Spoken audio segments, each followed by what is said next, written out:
For we are fallible. We make mistakes and fall victim to the temptations of pride and power and sometimes evil. Even those of us with the best of intentions will at times fail to right the wrongs before us.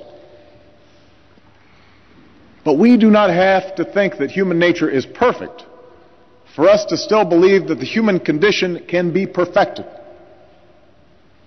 We do not have to live in an idealized world to still reach for those ideals that will make it a better place. The nonviolence practiced by men like Gandhi and King may not have been practical or possible in every circumstance, but the love that they preached, their fundamental faith in human progress, that must always be the North Star that guides us on our journey. For if we lose that faith, if we dismiss it as silly or naive, if we divorce it from the decisions that we make on issues of war and peace, then we lose what's best about humanity. We lose our sense of possibility. We lose our moral compass. Like generations have before us, we must reject that future. As Dr. King said at this occasion so many years ago, I refuse to accept despair as the final response to the ambiguities of history. I refuse to accept the idea that the isness of man's present condition makes him morally incapable of reaching up for the eternal oughtness that forever confronts him. Let us reach for the world that ought to be, that spark of the divine that still steers within each of our souls.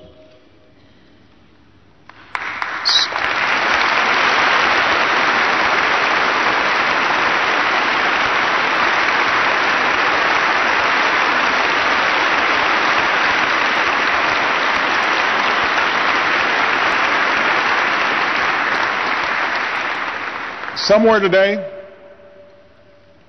in the here and now, in the world as it is, a soldier sees he's outgunned but stands firm to keep the peace.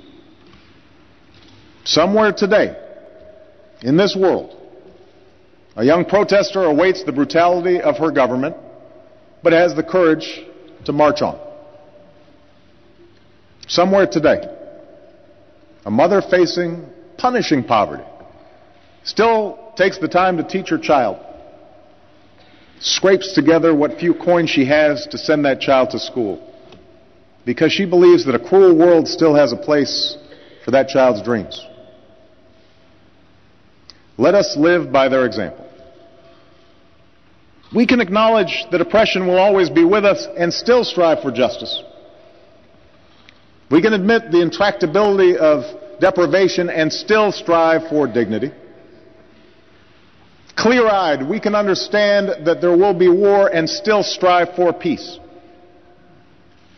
We can do that, for that is the story of human progress. That's the hope of all the world. And at this moment of challenge, that must be our work here on earth. Thank you very much.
more music.